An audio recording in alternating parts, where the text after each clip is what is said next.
के लिए हमें नेम को सेम वैल्यू देना पड़ेगी। तो यहाँ मैं क्या करूँगी, यहाँ हमने जेंडर पता करना है। तो नेम की वैल्यू अगर मैं जेंडर करती हूँ, इसको भी जेंडर कर दिया, अब क्या होगा, अब आप देख सकते हैं इसको हमने ग्रुप कर दिया।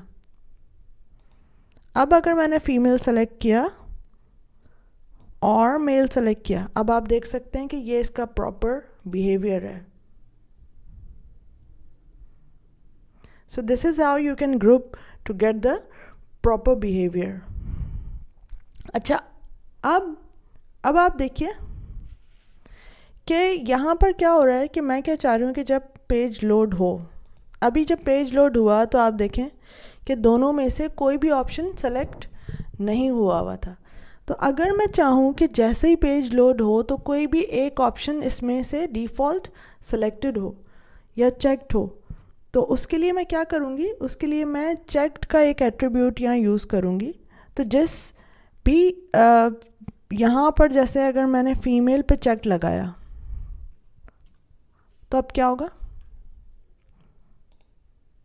जैसे ही पेज लोड होगा एक यहाँ पर फील्ड आपको सेलेक्ट हुई हुई नज़र आएगी।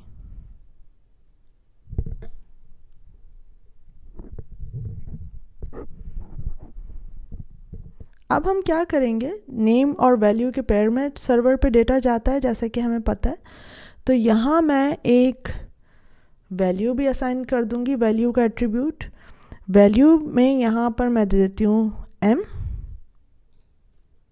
और यहाँ मैं वैल्यू देती हूँ f फॉर फीमेल।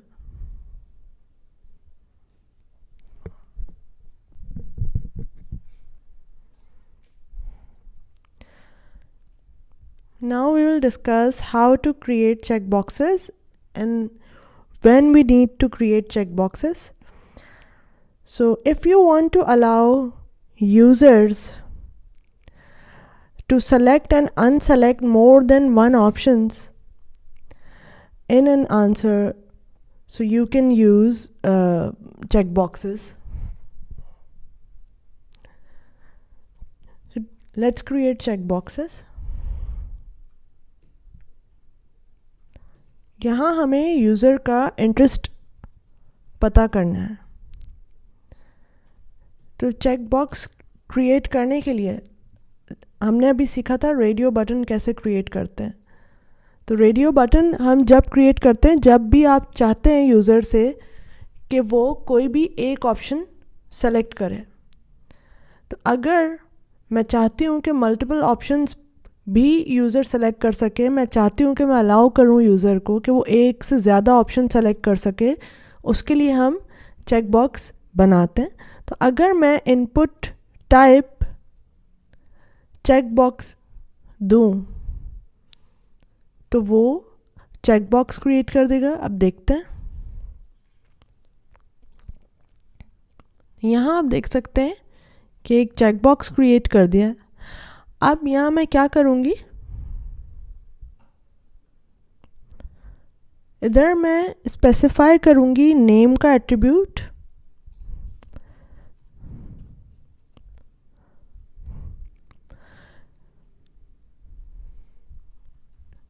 नेम में मैं बता देती हूँ इंटरेस्ट।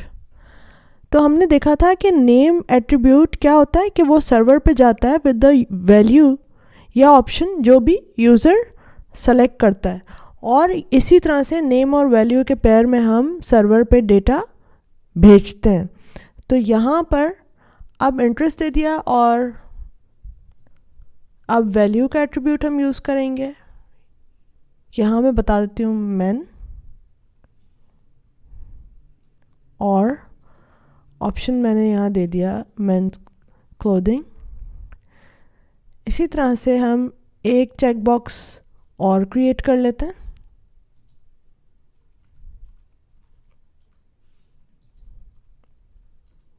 नेम की वैल्यू जैसा कि हमने सीखा था कि सेम होगी। वैल्यू यहाँ मैं देती हूँ वुमेन्स मैन, सॉरी यहाँ वैल्यू मैंने दे दी वुमेन और वुमेन्स क्लोथिंग।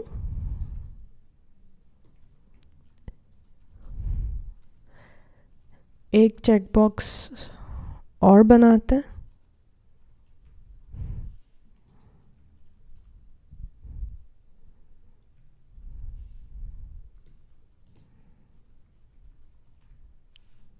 ऑप्शन में हमारे men's clothing, women's clothing, accessories था।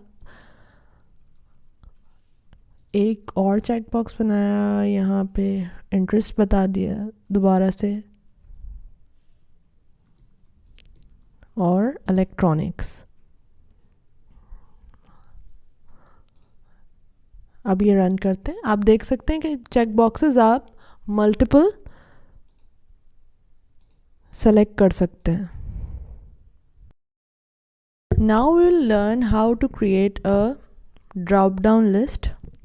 So a drop down list box, also known as select box, आप select box भी कह सकते हैं drop down list को.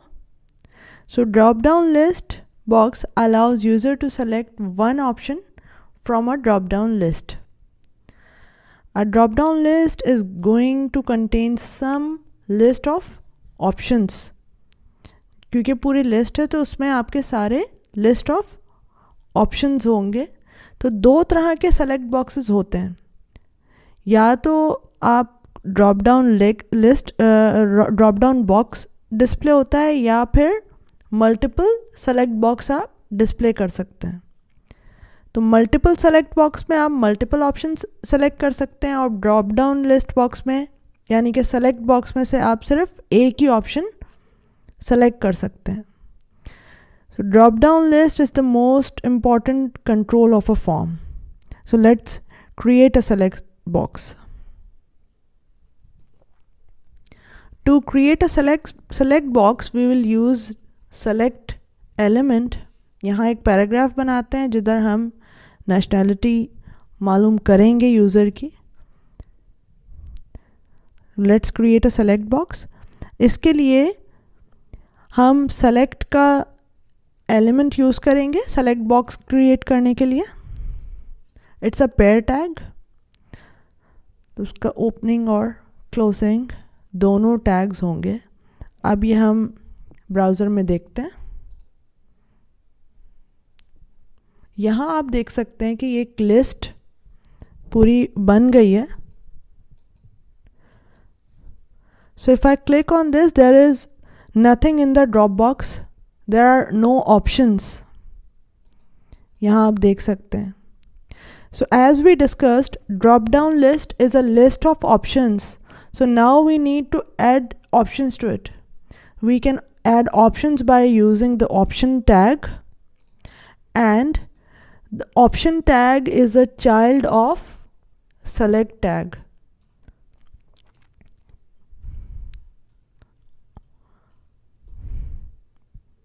यहाँ पर आप ऑप्शन दे सकते हैं। तो फर्स्ट ऑप्शन हम दे देते हैं यहाँ पाकिस्तान। तो यहाँ आप देख सकते हैं हम क्या चाह रहे हैं, यहाँ यूज़र से उसकी नेशनैलिटी मालूम करना चाह रहे हैं, और ड्रॉप डाउन लिस्ट सेलेक्ट के एलिमेंट से आपने सेलेक्ट बॉक्स क्रिएट किया, और ऑप्शंस देने के लिए आपने ऑप्शन का टैग यूज़ किया। And always remember, option tag is a child of the select element. अब इसको रन करते हैं। अब यहाँ आप देख सकते हैं कि एक ऑप्शन आपको लिस्ट में शो हो रहा है। So we can add more options here. तो जितने ऑप्शंस आप देना चाहें वो आप ऑप्शन के टैग में दे सकते हैं। तो यहाँ मैं USA, कनाडा, इंग्लैंड, चाइना, ये सारे ऑप्शंस मैंने दे दिए हैं। अब रन करते हैं।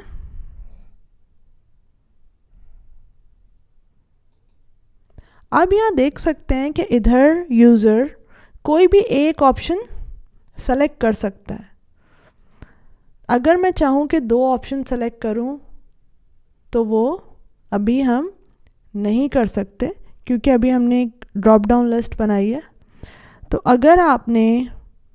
अगर आप ये चाहें कि मल्टीपल ऑप्शन सेलेक्ट कर सकें, तो उसके लिए हम क्या करेंगे, अच्छा, first we will give name and value to this select tag. name हम बता देते हैं countries, और अब ऑप्शंस में मैं वैल्यूज़ बता दूंगी. तो ये हमने पहले डिस्कस किया था कि ये सर्वर के लिए होता है, नेम और value.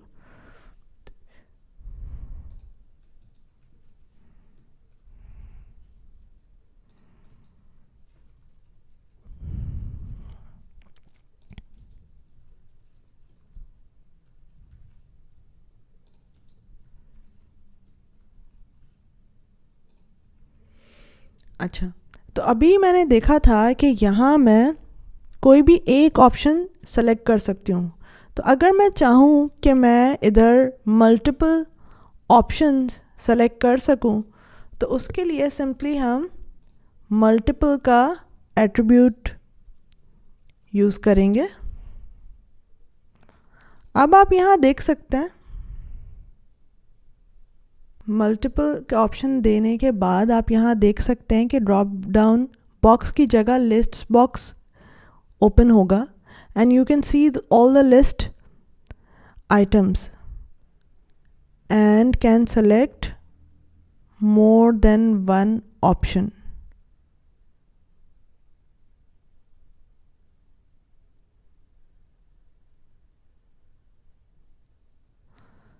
So Windows user can use Control key and Mac user can use Command key and select more than one option.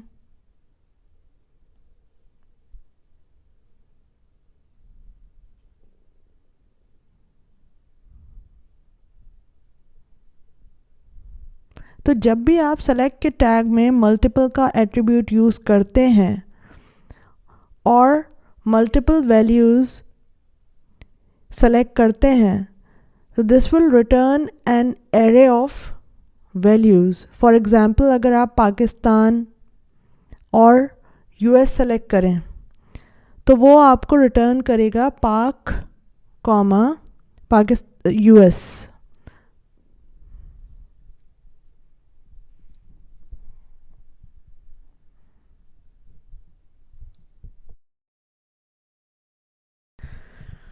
If you want to allow users to upload a file, for example an image, video, MP3 or a PDF, you will need to use a file input box.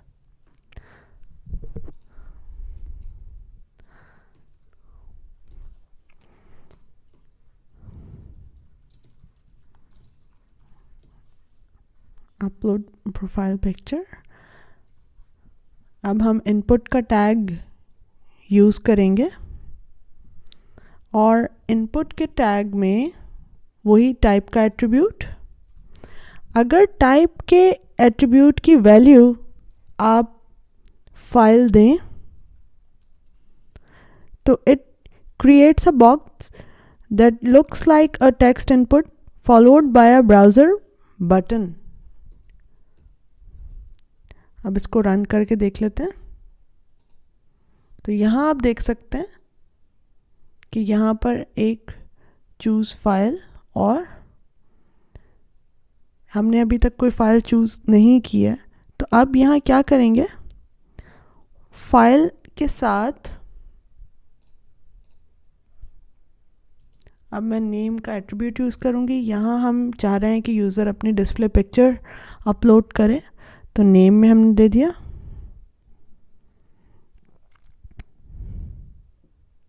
Now I want to create a submit button with this box. Submit button को हम थोड़ा सा और detail में अभी देखते हैं. तो इनपुट टाइप में अगर उसकी वैल्यू आप सबमिट दें तो it creates a submit button, और उसकी वैल्यू अपलोड दे देते हैं। तो ये वैल्यू के साथ जो टेक्स्ट हमने लिखा है अपलोड, ये वो टेक्स्ट है जो आपको बटन के ऊपर नज़र आएगा। तो यहाँ आप देख सकते हैं। तो हम यहाँ पर एक फ़ाइल चूज़ करते हैं।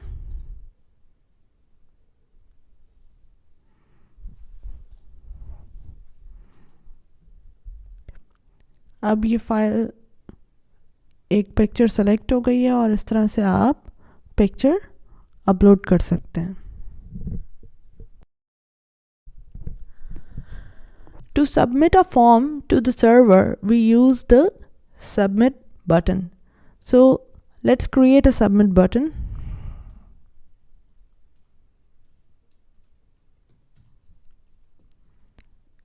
Input में हम वही टाइप का एट्रीब्यूट यूज़ करेंगे। टाइप एट्रीब्यूट की वैल्यू आप सबमिट देंगे।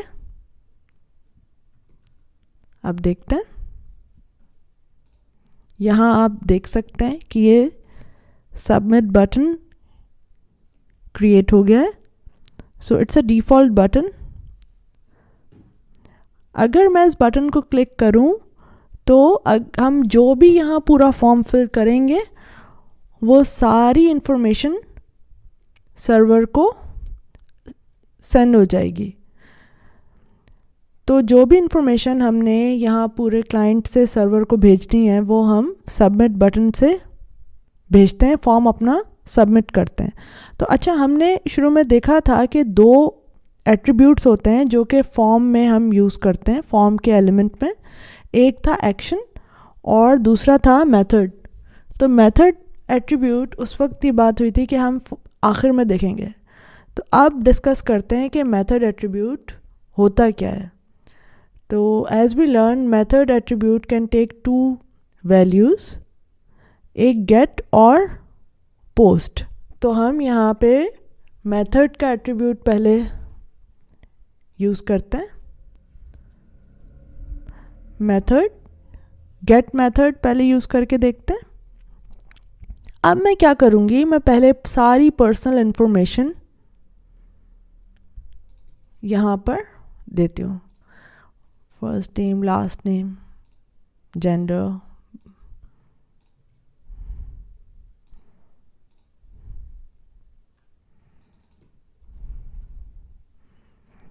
अब मैं ये जैसे ही फॉर्म सबमिट करूँगी, जैसे ही मैं सबमिट बटन को क्लिक करूँगी, ये फॉर्म सेंड हो गया सर्वर पे। अब आप एक चीज़ ऑब्ज़र्व करें कि फॉर्म हमने भेजा था गेट मेथड के थ्रू। उसका मतलब क्या था कि हमने जो सारी इंफॉर्मेशन भेजी है वो इस पेज को भेजी है, और ये पेज हमने स्पेसिफाई किया था इधर एक्शन एट्रीब्यूट में। तो आपका फॉर्म इधर सबमिट हुआ है। इस यहाँ पर आपने देखा कि कंप्लीट पाथ नज़र आ रहा है, और after that we have question mark. So anything written after the question mark is known as query string. ये सब क्वेरी स्ट्रिंग है। So now this is complete string, you can see here. Query string is actually a list of key value pair. यहाँ आप देख सकते हैं कि यहाँ एक कंट्रोल नेम है और वैल्यू है। तो कंट्रोल नेम यहाँ देख सकते हैं फर्स्ट नेम, और उसकी वैल्यू जो मैंने एंटर की थी। तो इधर अगर आप देखें कोड पे, इनपुट टाइप नेम, जो कि मैंने उस वक्त आपको बताया था कि नेम सर्वर के लिए होता है, तो फर्स्ट नेम आ गया, नेम की वैल्यू आपको नज़र आई, और वैल्यू क्या थी, जो भी यूज़र एंटर करता है।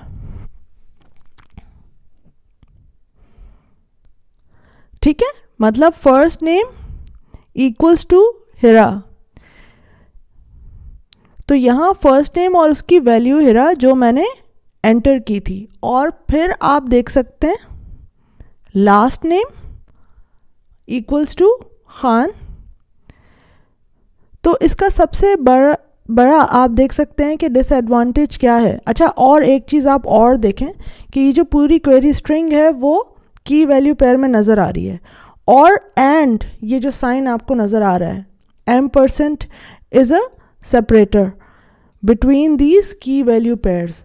तो सारे जो भी की वैल्यू पेयर यहाँ पर आपको सेपरेट हुए हुए नज़र आ रहे हैं वो आप देख सकते हैं कि वो M% से आप सेपरेट कर सकते हैं। अब मैं तो जैसा हमने डिस्कस किया था कि गेट मेथड से जो भी इंफॉर्मेशन आप भेजते हैं वो URL के आखिर में आपको नज़र आती है। So now we will use post method.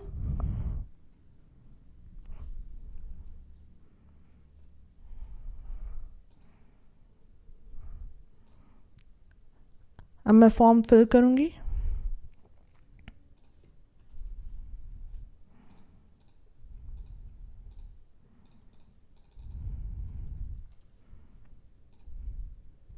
अब सबमिट करते हैं तो आप देख सकते हैं कि ब्राउज़र में कुछ भी शो नहीं होगा, URL के आखिर में आपके एड्रेस बार में कुछ भी शो नहीं होगा। तो गेट मेथड का जो सबसे बड़ा डिसएडवांटेज है वो ये है कि you can see everything in the address bar. तो पोस्ट मेथड जो है वो सिक्योर है, और गेट मेथड हमने देखा कि वो सेंसिटिव इंफॉर्मेशन वगैरह के लिए बिल्कुल भी सिक्योर नहीं है।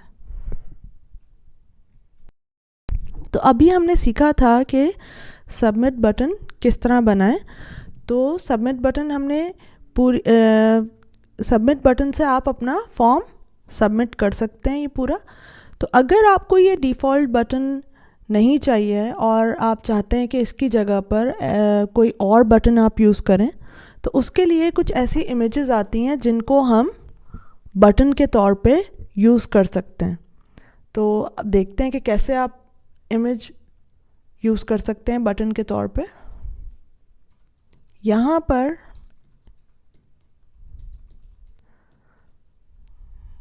इनपुट टाइप में अगर मैं इमेज दूं, और इमेज जब भी आप यूज़ करते हैं तो सोर्स बताना पड़ती है, तो यहाँ सोर्स बता देते हैं। यहाँ हमारे पास इमेज ये इमेजेस के फोल्डर में मौजूद है, और सबमिट .png उसका नाम है। यहाँ मैं विड्थ स्पेसिफाई कर देती हूँ इमेज की। अब ये रन करके देख लेते हैं। तो ये आप देख सकते हैं कि ये हमारा डिफ़ॉल्ट बटन है और ये वो इमेज है जिसको हमने बटन के तौर पे यूज़ किया है। तो इस तरह से आप इमेजेस भी बटन के तौर पे यूज़ कर सकते हैं। Sometimes web page authors need to collect data from forms implicitly, meaning collecting data from the user without explicitly showing an input field on the form. For example, अगर हमने online shop जो हमारा project है उसमें ये मालूम करना है कि ऑर्डर कौन से पेज से प्लेस हुआ है, मतलब यूज़र ने कौन से पेज से ऑर्डर प्लेस किया है। तो प्रोजेक्ट में मल्टीपल सेक्शंस हैं, जैसे कि इलेक्ट्रॉनिक्स है, फैशन है, और उनमें भी कुछ सब सेक्शंस हैं। तो अगर मैं ये देखना चाहूँ कि वुमेंस क्लोथिंग का ऑर्डर स्टिच या अनस्टिच वाले पेज से आया है, तो वो मैं कैसे चेक कर सकती हूँ कि ऑर्डर इनमें से कौन से पेज से प्लेस्ड हुआ है। तो उसके लिए हम ऐसी कुछ फील्ड्स क्रिएट करते हैं जो कि ब्राउज़र में तो नज़र नहीं आती, मतलब यूज़र उनको नहीं देख सकता है, लेकिन एक्चुअली वो फील्ड्स एग्जिस्ट करती हैं। तो वो अब हम कोड से देखेंगे कि किस तरह से वो फील्ड्स जो कि नज़र नहीं आ रही हैं उनसे भी आपके पास कुछ इन्फॉर्मेशन आ रही है, कुछ डेटा आ रहा है। तो ये स्टिच्ड पेज पे कुछ कोड है, जैसा आप देख सकते हैं कि ये दो टाइप के टेक्स्ट बॉक्सेस हैं, एक फ़र्स्ट नेम के लिए, लास्ट नेम के लिए, और फिर ये सबमिट बटन है। तो ये मैं रन करके देखती हूँ। तो यहाँ आप देख सकते हैं कि फ़र्स्ट नेम है, लास्ट नेम है और सबमिट बटन है। तो अब यहाँ मैं कुछ कोड लिखती हूँ। जैसा कि हमने देखा यहाँ पर कि टेक्स्ट बॉक्स क्रिएट करना है आपने, तो इनपुट टाइप में आपने टेक्स्ट दे दिया। अगर रेडियो बटन चाहिए तो इनपुट टाइप आपने रेडियो दे दिया। अगर चेक बॉक्स चाहिए तो इनपुट टाइप चेक बॉक्स दे दिया। तो इसी तरह से अगर मैं इनपुट टाइप हिडन कर दूं तो ये एक फील्ड तो क्रिएट होगी जिससे डेटा हमें इंफॉर्मेशन मिलेगी, लेकिन वो आपको यूज़र के ब्राउज़र में नज़र नहीं आएगा। तो इनपुट टाइप हिडन किया मैंने। अब यहाँ नेम दे देते हैं। नेम में मैं नेम बताती हूँ कि सोर्स, मतलब कि कहाँ से, किस सोर्स से ये फॉर्म सबमिट हुआ है, ऑर्डर प्लेस हुआ है। और फिर मैं वैल्यू दे देती हूँ विमेन क्लोथिंग स्टिच्ड। तो यहाँ हमने पूरा स्पेसिफाई कर दिया कि कहाँ से, क्योंकि हम आप देख सकते हैं स्टिच्ड वाले पेज पे मौजूद है। तो ये हमने पूरा सोर्स वैल्यू में बता दी। अब मैं क्या करती हूँ, अब यहाँ आप अच्छा, अब ये फील्ड तो क्रिएट हो गई है, लेकिन अब यहाँ ब्राउज़र में देखते हैं कुछ भी कोई डिफरेंस नहीं है। ब्राउज़र में आपको यानी कि यूज़र को कुछ नज़र नहीं आएगा। अब मैं क्या करती हूँ, फर्स्ट नेम लास्ट नेम दिया। अब मैं फॉर्म सबमिट करूँगी। क्योंकि फॉर्म मैंने गेट मेथड से भेजा है, तो आप एड्रेस बार में ये सब देख सकते हैं। अच्छा, अब सोर्स आपको ये नज़र आ रही है और यहाँ पर ये पूरा कंप्लीट आपको नज़र आ गया कि कौन से पेज से डेटा सबमिट हुआ है। अच्छा, अब एक काम आप और कर सकते हैं। व्यू सोर्स में जाके भी ये फील्ड आप देख सकते हैं। तो ये इस तरह से दो तरीके हैं ये चेक करने के। इनपुट फील्ड इस तरह की, जब आपने इनपुट टाइप हिडन किया तो वो ब्राउज़र से तो हाइड हो गया, लेकिन ये फील्ड एक्चुअली एग्जिस्ट करती है। अच्छा, तो अब हम देखते हैं कि आप किस तरह से अपने फॉर्म कंट्रोल्स को लेबल कर सकते हैं और उसका डिफरेंस आपको अब समझ आएगा। अच्छा, तो यहाँ हमारे पास दो रेडियो बटन्स हैं। एक रेडियो बटन है मेल के लिए और एक है फीमेल के लिए। लेकिन अगर मैं मेल को क्लिक करती हूँ तो कुछ सेलेक्ट नहीं होगा, आप देख सकते हैं। अगर मैं फीमेल को सेलेक्ट करती हूँ तो भी सेलेक्ट नहीं हुआ। अब क्या करना पड़ेगा कि मुझे बिल्कुल इधर रेडियो बटन पे जाके जब मैं क्लिक करूँगी तो ये सेलेक्ट होगा। अच्छा, जो नॉर्मल यूज़र है वो तो इस तरह से यूज़ कर सकता है, लेकिन जो ऐसे यूज़र हैं जो विजुअली इम्पेयर्ड हैं उनको लिए इस तरह से यूज़ करना थोड़ा सा मसला होगा। और वैसे भी ये गुड प्रैक्टिस है कि जो आपके फॉर्म एलिमेंट्स हैं उनको आप लेबल करें। तो हम किस तरह से लेबल कर सकते हैं? तो आप अपने एलिमेंट्स को लेबल करने के दो तरीके हैं। अब वो हम देखते हैं। अच्छा, पहला तरीका ये है कि आपकी जो इनपुट फील्ड्स हैं उनको आप रैप कर दें लेबल में, यानी कि लेबल का ओपनिंग टैग यहाँ दिया आपने और जहाँ पर ये ख़त्म हुआ है उधर आपने एक लेबल यहाँ पर आके लेबल क्लोज कर दिया।